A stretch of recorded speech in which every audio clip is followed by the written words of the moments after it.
ಪ್ರಜಾಪತಿ ತನ್ನ 27 ಮಕ್ಕಳನ್ನು ಚಂದ್ರನಿಗೆ ಕೊಟ್ಟು ಮದುವೆ ಮಾಡುತ್ತಾನೆ. ಆದರೆ ಚಂದ್ರ ಅವರೆಲ್ಲರಿಗಿಂತಲೂ ರೋಹಿಣಿಗೆ ಹೆಚ್ಚು ಸಮಯ ಮತ್ತು ಪ್ರೀತಿಯನ್ನು ಕೊಡುತ್ತಿರುತ್ತಾನೆ.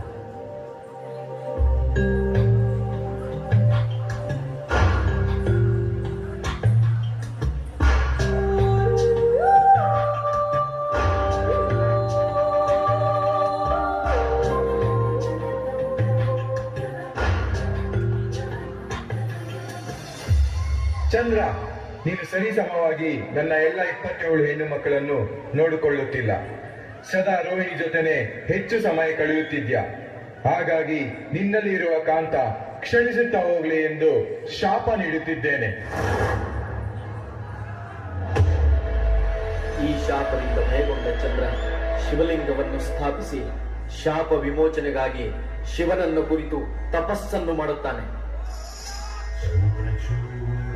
ಶಿವ ಶಂಕರ ಪಾರ್ವತಿ ರಮಣ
ಧರಿಸಿದ ಪರಮ ವೈಷ್ಣವನು ನೀನೆ.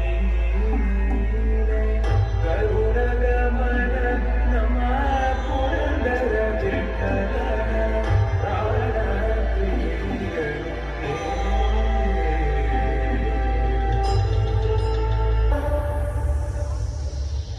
ಜಗತ್ತಿಗೆ ಸೂರ್ಯನ ಬೆಳಕು ಎಷ್ಟು ಮುಖ್ಯವೋ ಚಂದ್ರನ ತಂಪು ಅಷ್ಟೇ ಮುಖ್ಯ. ಚಂದ್ರನು ಕೃಷ್ಣ ಪಕ್ಷದಂದು ಕ್ಷೀಣಿಸಿದರೆ ಶುಕ್ಲ ಪಕ್ಷದಂದು ಉಜ್ವಲಿಸುತ್ತಾನೆ. ಕ್ಷೀಣಿಸಿದ ಸಮಯದಲ್ಲಿ ಶಿವನು ಚಂದ್ರನನ್ನು ತನ್ನ ತಲೆಯ ಮೇಲೆ ಇಟ್ಟುಕೊಂಡು ಲೋಕವನ್ನು ಕಾಪಾಡುತ್ತಾನೆ.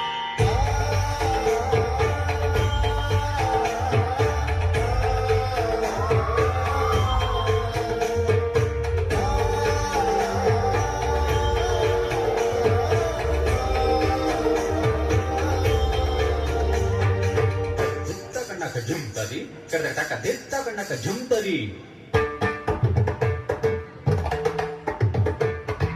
ತದ್ದಿತ್ತಾಂ ತರ್ಗಟಕ ದಿತ್ತಾಂ ತದ್ಹಿಂ ತತ್ತಗಣಂ ತತ್ತಗಜಂ ತತಜ್ಜಂ